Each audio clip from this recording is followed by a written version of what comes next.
What's up, tribe? How you guys doing? Just a little bit of quick drop to bring you guys a little information. By now, you all know that that Kenneth Petty's victim, Jennifer Hough, appeared on The Real today. Now, I have seen a variety of comments, responses, and points of view on this whole situation. Just to give you guys a little bit of background on this whole situation.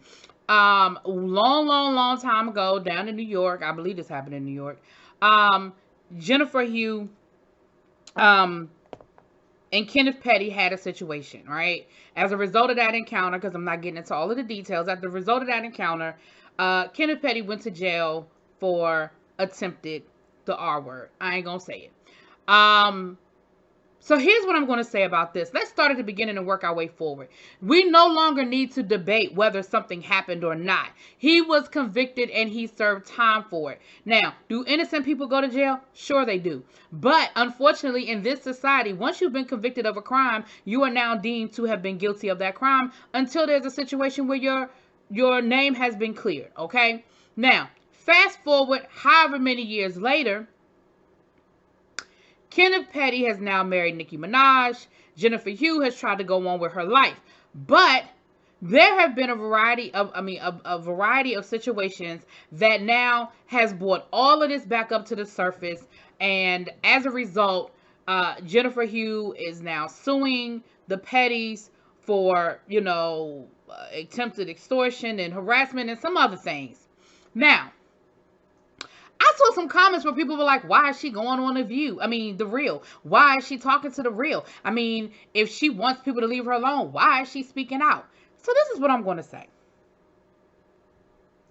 Nicki Minaj has used her platform for the last couple of years to disparage this woman, to try to convince people that what happened did not happen.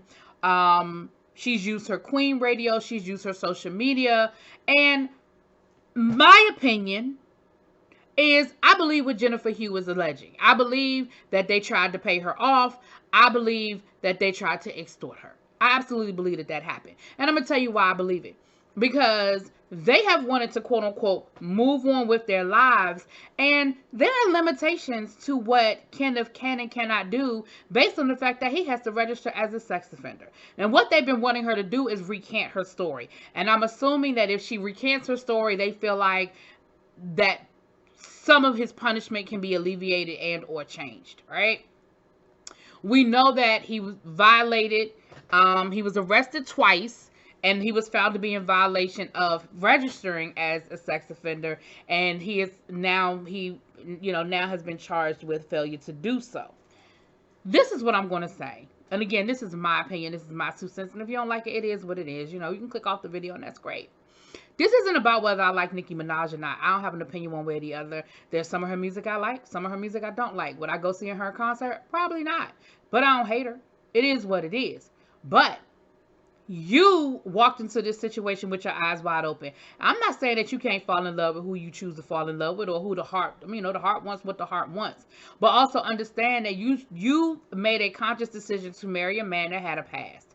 And with that past came a certain level of, okay, this is what I have to deal with. What you don't get to do is rewrite history. What you don't get to do is try to tell a person what their experience was. You can't tell that woman what happened and what didn't happen. You got one side of the story. And I get it that you want to believe his side of the story. You want to believe his version of events. But let's understand that, the truth always got 3 sides. You only have one.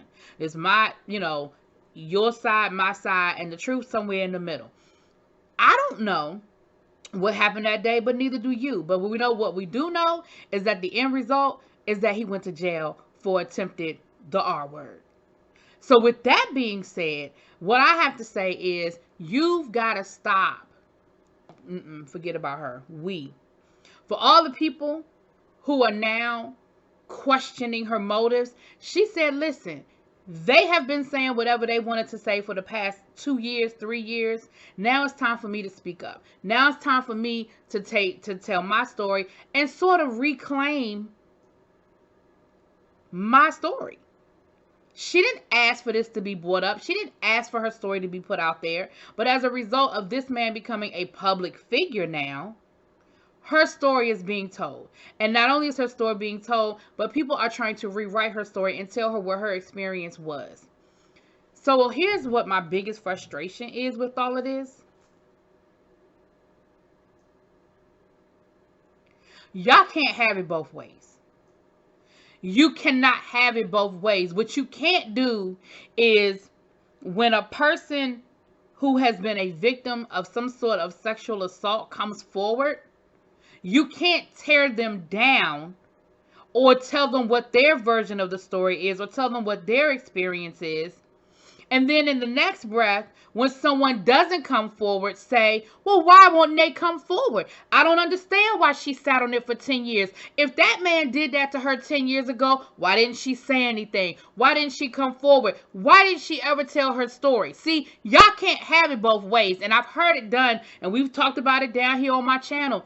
One minute y'all are talking about why women don't come forward and why don't women tell their stories and why won't women do this and women do that, and men too, but we know it happens, it happens with men. Probably more unreported cases go on with men than women.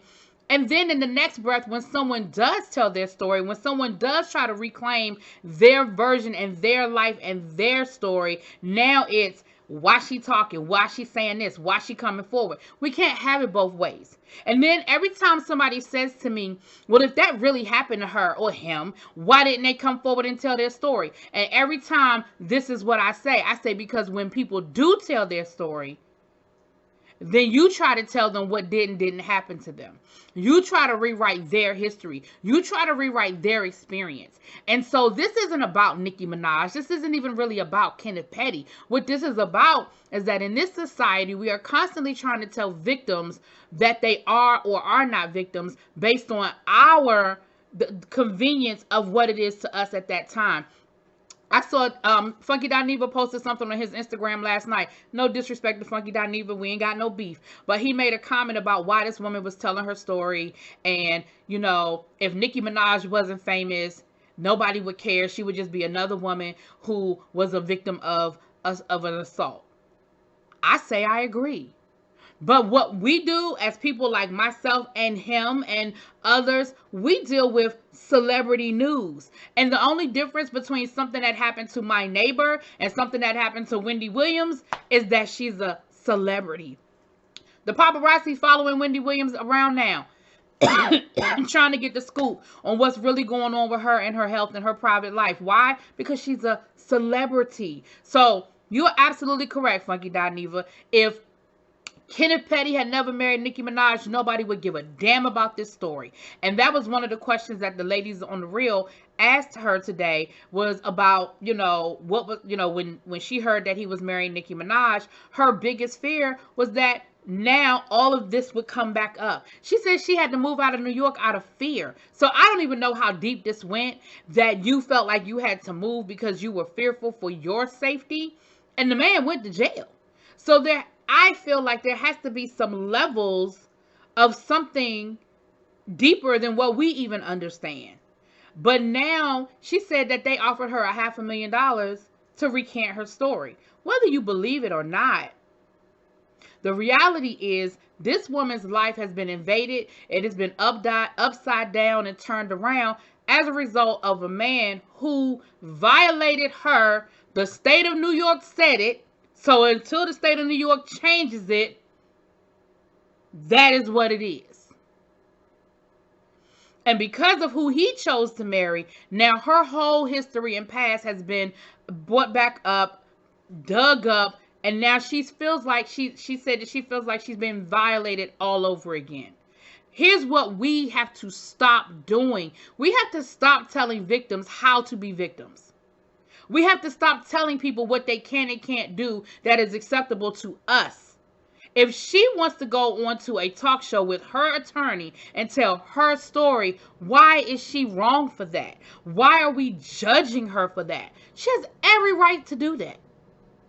I personally applaud the fact that she went and she told her story, okay? Because everybody else has been telling her story for her for the last 2 or 3 years. Oftentimes, in any type of assault case, the victims are faceless people for so many reasons.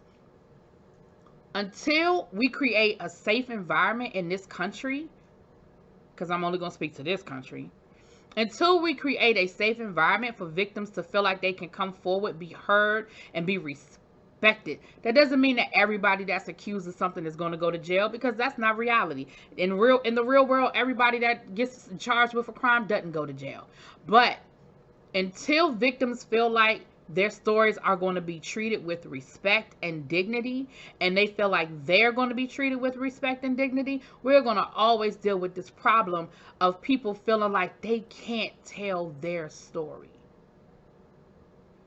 So we continue to have people that will suffer in silence and deal with their violations in unhealthy ways.